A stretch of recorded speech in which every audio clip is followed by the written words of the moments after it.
This is just, I will tell you now, exactly what I've been looking for. The whole space and the light. I mean, obviously I was very reluctant to have to rent it out, and with the cost of the train fares now into London... Oh, I know, it's terrible, isn't it? They've gone up twice, I think, in the last 2 years. Any minute now she's going to see it, and that'll be that. She'll be straight out of that door. She'll be so disgusted. You're supposed to have hoovered this whole carpet. How could you have missed a toenail? Now, if I can just hook it into the wool of my sock. Yes, success. Oh, God, look at that. Sorry, my cat's molting at the moment. Now you've got white hairs all over your cushions. Oh, don't worry. I'll tell you what I've got is some sellotape in the kitchen if you want... Oh, that'll probably be the postman. Morning, Tony. Morning. How are you? Very good, very good. Sign there, please. Oh, lovely. This'll be about the service charge, I expect. Threatening to impound my liver or something and feed it to the Prime Minister if I don't pay out by the end of the month. Would you like a cup of tea? Well, actually, I am just about finished now, nearly, so... Yes? Yeah, OK, thanks. Yeah, it's funny, I was thinking about you last night, in actual fact.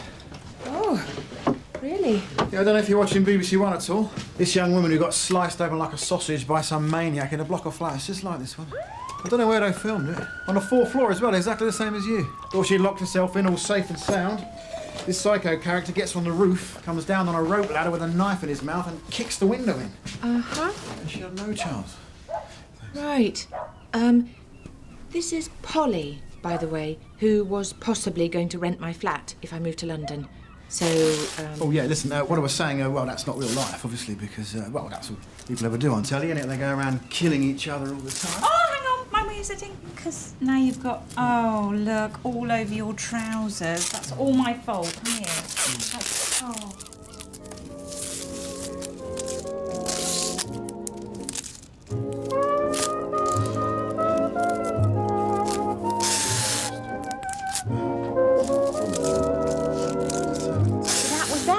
I had to stand there and watch the two of them having sellotape sex in my own sitting room.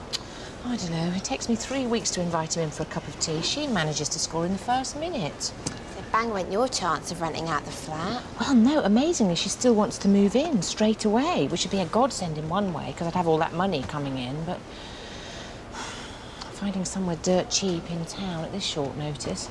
Of course, if I'd known before Clea went on holiday, I could have stayed there for a couple of weeks, but... Well, you know you're very welcome to the sofa at my place, for as long as you want. You don't have to ask. Oh, really? Bless you. That makes such a difference.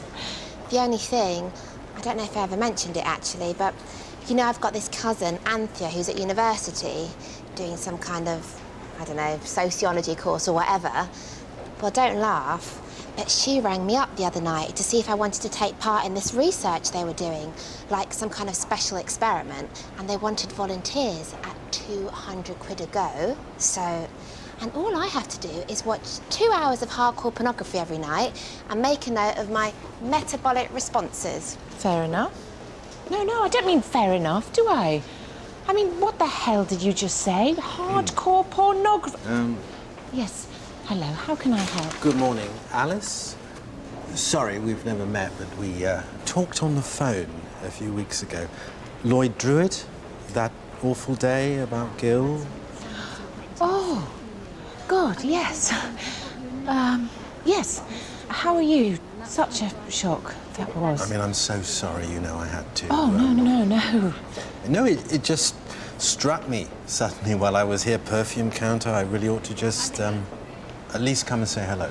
And I mean, it must have been, for you, so much worse, because... Didn't he say you've been working together for about 10 years, nearly? And just recently, of course, on this new series. Yes, he'd written one of the episodes, which sounded brilliant, the bits he was telling me. Well, you know, listen, if you're free at all, tomorrow night, I don't know if it would interest you, but we've got a screening in town. Just the first 2 shows, which... Oh, really? I say screening, it's more of a bizarre sacrificial rite, but to be honest with you, Alice, after everything he told me, I'd value your opinion more than anybody's.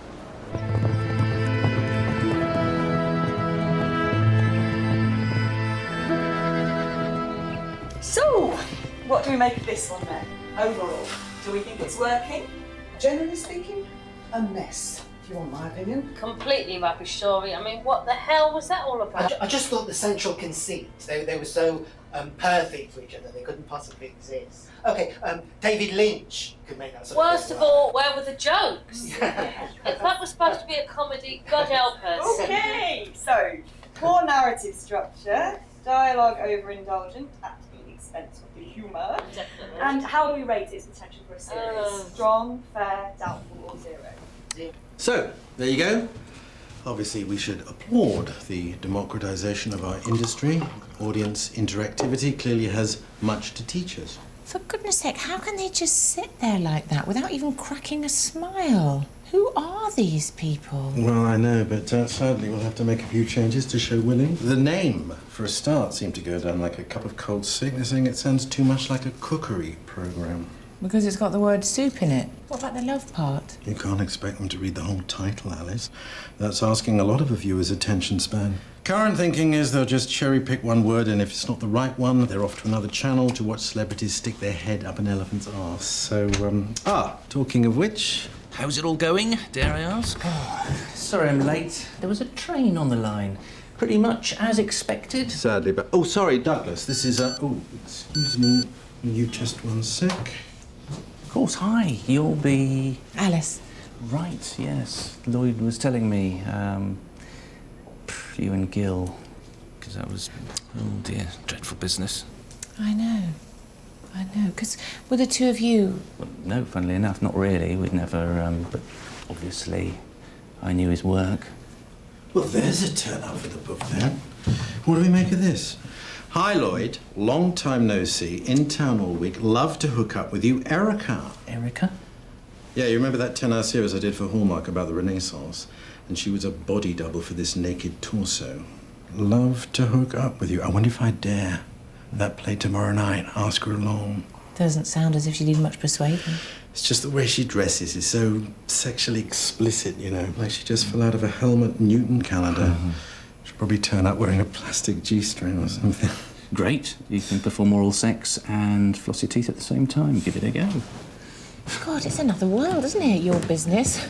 Trying to keep us all entertained with all the pressures you're under. Still, Lloyd seems to be, fortunately, on top of it all, doesn't he? Yes, he does cultivate that impression. Bless him. Although there have been occasions. When was it? About 3 years ago, he set up a script meeting for me with another producer in Soho. And, you know, I go around there to see this woman in this poky little place in Dean Street. And I'm giving her the screenplay I've just written, talking her through it, telling her, you know, just to be brutally honest, what she thinks. At which she just completely tears into it, like the whole plot and the characters. What a sorry piece of shit I am as a writer. My work is just so worthless and pitiful. I'm not even fit to lick her shoes or clean out her toilet. And of course, I suddenly realise he sent me to a prostitute by mistake. Wrong address from his little book in Soho. This S&M specialist, whatever she was, who I now have to pay for the thrill of being cruelly humiliated. Which is not that great a story, except when I get home, I realise that some of her comments were actually quite perceptive. It made a lot more sense than some of the notes I've been getting from this script editor at the BBC. So.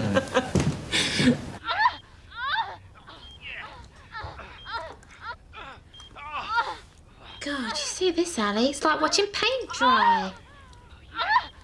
5 minutes this way, 5 minutes that way. Turn her over, then anal, then oral. Single penetration, double penetration. And what is it with the guy withdrawing before he ejaculates? There, look. Look! Which I would have thought defeats the whole object, doesn't it? Anyway, come on, which do you think, the red or the blue? I need a decision. Well, the red's sexier, no question, if you want to do some damage. So, the blue then, thanks. I mean, it's only the theatre, and at this stage I'm not sure how much I want to encourage him. But I suppose all will become clear as I go along. Maybe I should borrow that contraption for the night. That's the point. I need to check my arousal responses. Hang about.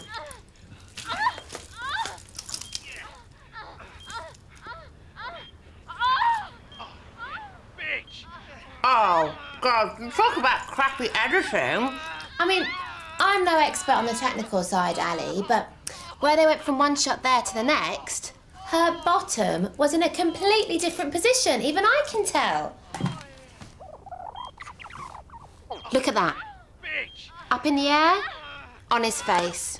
Come on, the whole thing's a complete pile of wank. Put on by a load of pretentious tossers with verbal diarrhoea. Give me a good old-fashioned musical any day of the week. Yes, I think you're being a little bit harsh there, aren't you? It is supposed to be experimental theatre. I don't know about experimental, mate. It's certainly mental. I mean, that geezer who's playing the husband, what is his problem? If he was any further up his own arse, he'd be inside out. It's no wonder the West End's dead when you have to cough up 50 quid a throw to sit through this shite. Talking of which, I think the crapper calls. I'll be back with you good people in a couple of shakes.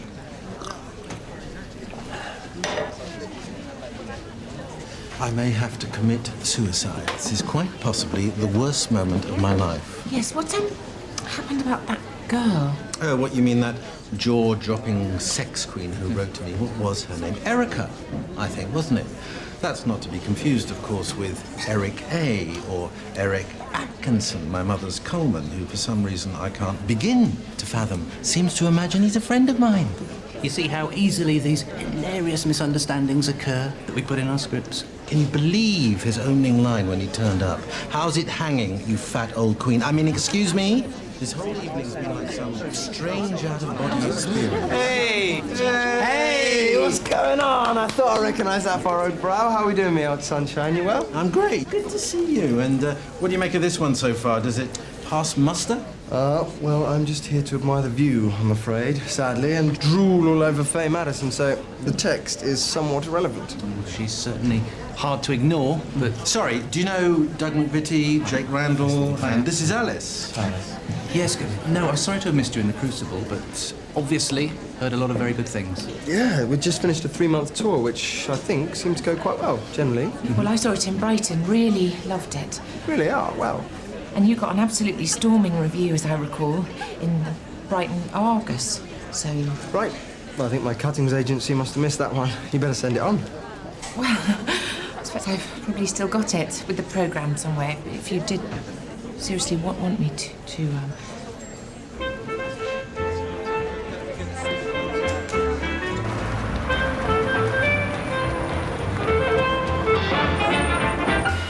Oh, get out of here. When did this occur? Are you serious? You getting a love letter? Thank you. I feel like I'm in one of those movies when they've just made a discovery that science can't explain. Oh, no, listen, you wouldn't want anyone reading this. It's very personal. My dearest Alice, just a few lines to say how much I've enjoyed our time together. Already, Alice, my fondness for you grows with every hour. God, he sounds serious.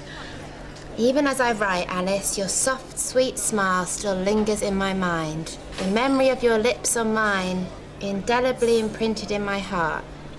I mean, we've barely known each other a week. Who knows, maybe this is what it's like when you meet the one. This is what you actually feel. Nothing.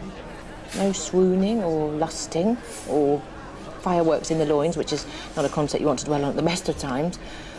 Just the boring old feeling of being really comfortable with someone.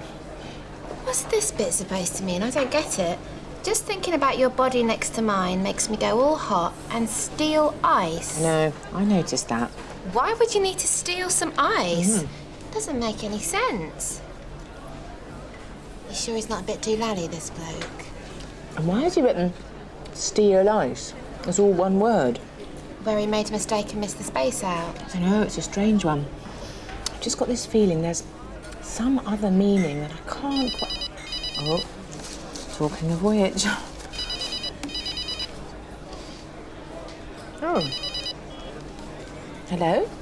Hi, is this a bad moment, or can you talk? Because the signal's a bit iffy on my end, but... Sorry? It's Jake. Jake Randall? My God, Jake. How are you? I'm very well. Listen, I know it's really short notice, but... I've been invited to this film premiere tonight, this Green Widow movie. I don't know if you've heard of it. It'll just be, you know, the usual superhero schlock, but you get to dress up and prance down the red carpet and all that bollocks, so... I mean, if it doesn't appeal, just say it, but on the other hand, it could be a real blast, because... I just thought, I'll give you... Yes. No, I can be there at a pinch. What time? Right. Yes. Hang on. Yep. Fine. Okay then. Bye. Film premiere. Did you get all that? With Jake Randall. Wow. I mean, but he's a real doozy. So what about... I think it's called Living for the Moment. Come on. I need to hire a dress.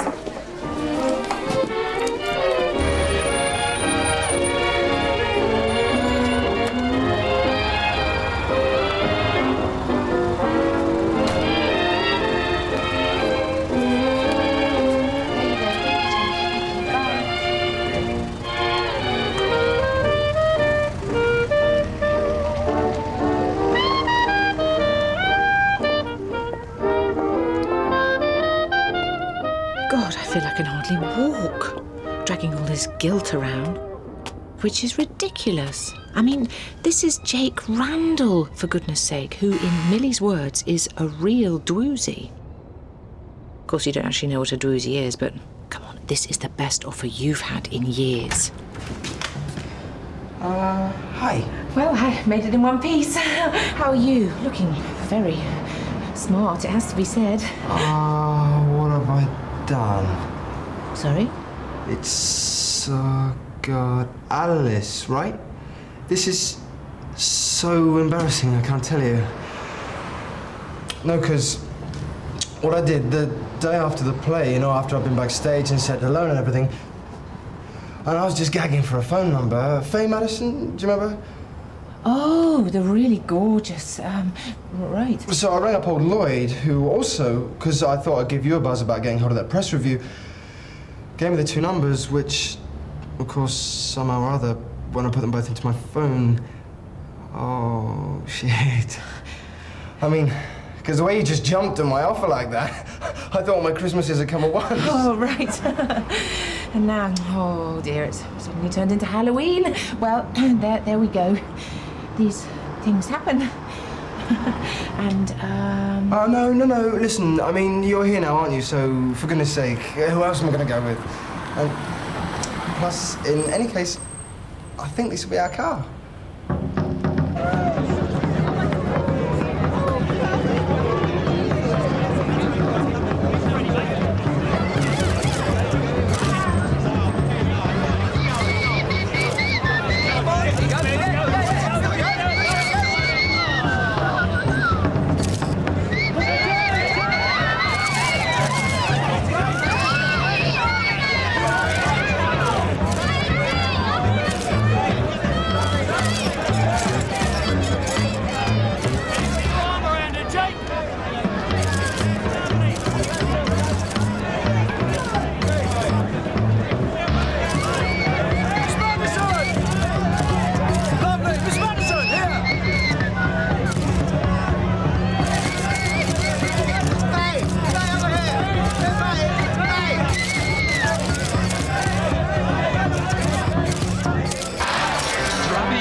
God, because I mean, it's like the way he moves the camera, you know? It's manipulative without being manipulative, you know what I mean by that? Right, yeah, you mean like, because he's kind of... Yeah, that way he has, because somehow... I mean, it's like his whole vocabulary as a director, which of course is essentially European, you know, nouveau vague, just literally took my head off. It did. Because you don't seem quite so sure, Alice. Was it not really your cup of tea? Oh, well, it's probably just me, but the whole thing just seemed to be, how soon can we get to the next explosion? And my big problem, I just get this vision now of the Joint Chiefs of Staff all sitting there watching the bombing of Baghdad with a bucket of popcorn between their legs. Anyway, I'll be back in a sec.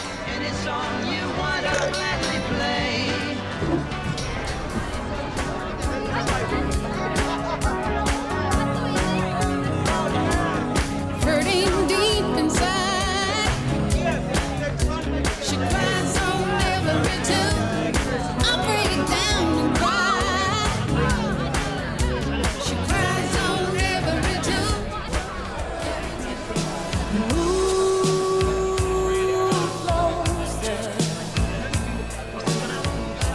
Move your body real close until we feel like we're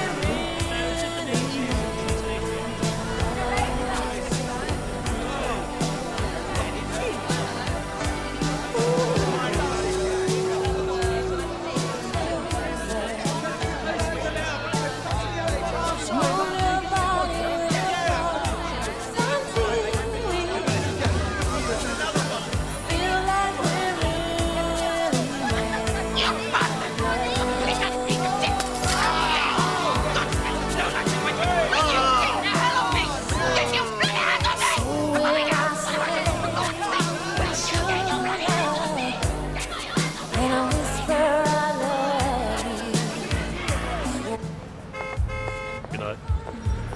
Oh, shit. Oh, Faye? God. Alice. What the hell was all that about? I am sorry.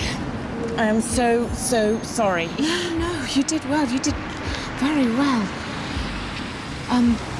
Look, Faye, I know it's asking a lot at this stage of the evening, but can you remember where you live at all? All right. Okay, right, there's your toilet.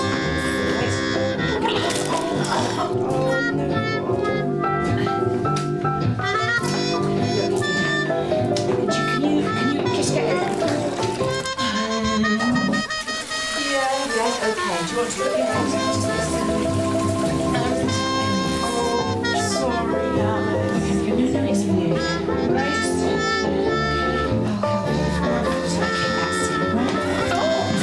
Oh, dear. Right, just going to be in tomorrow and in today.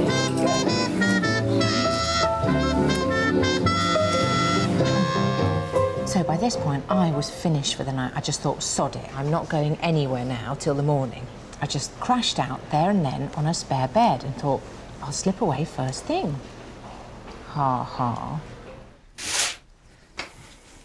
Morning. How are you feeling? Oh, God. Bit the worse for wear. Shouldn't that be my line? Don't worry about it. Late nights and early mornings, all part of the job. Listen, that was beyond the call of duty last night. I was so out of it. The way it got me thoroughly tanked up like that, which is no excuse whatsoever. I behaved like a complete shit, and you behaved like a saint. God knows where I'd have ended up in that state. So he didn't exactly sweep you off your feet then, it's fair to say, with that whatever it was that seemed to rattle my cage? I know, to put it mildly, no. And I wonder what your reaction would have been, Alice, at a critical romantic moment to be asked to sign this.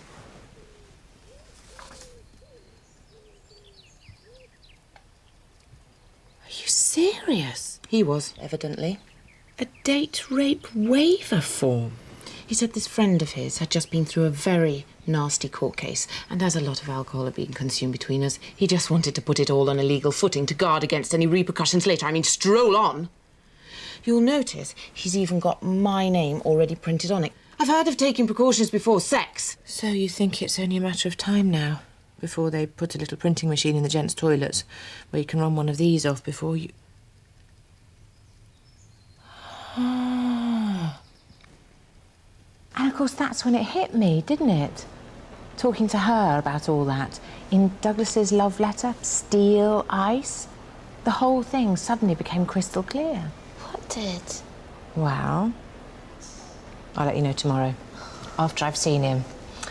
whether I was right or not, but still not sure whether to even tell him about last night. I mean, when you look back at it, me and Jake Randall, the very idea. Anyway, so what have you got planned for tonight? Some more post-watershed viewing? Oh, finished that last night, thank God. I tell you, if I'd had to stare at one more close-up of a woman's druzy, I think I'd have put a brick through that screen. I'm not kidding.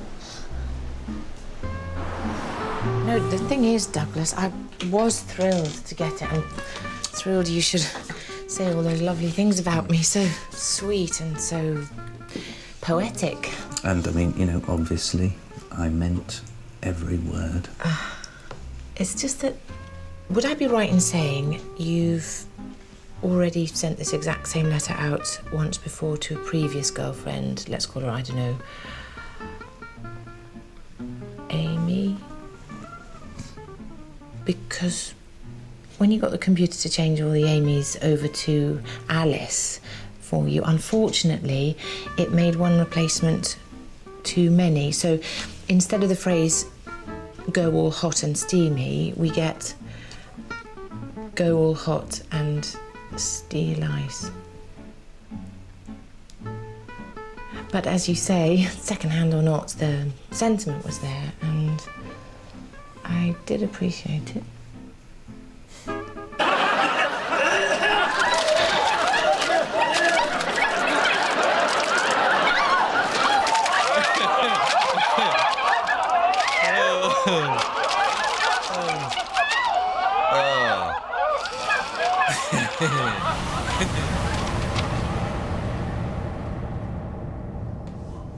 So, what do we make of this one then? Do we think it's working? Generally speaking, a mess, if you want my opinion. Well, that's a bit extreme, don't you think? I mean, there's an obvious lack of balance, clearly. He's like this incurable romantic who can't get enough of her. And she's taking it one step at a time. OK, she likes him, but there's no magic there. Because the real magic, you get the feeling, was with this other bloke she never got to meet. Because on a subliminal level, he represents that whole world the other one used to inhabit. So, weighing up the long-term prospects here, do we think it's got legs? Or are we looking at, as I think you seem to be saying, a brave but over-ambitious affair that's ultimately doomed to failure? My God, these focus groups aren't as stupid as you think. Is that what I'm doing? I suppose it is. Does it matter there's no magic? I mean, what is it you're looking for anyway? And does anyone ever really find it? Like everything else in life, I suppose. Only time will tell.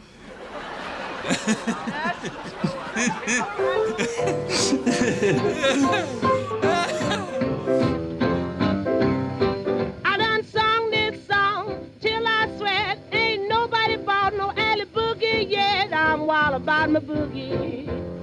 Only thing I crave. Been doing my alley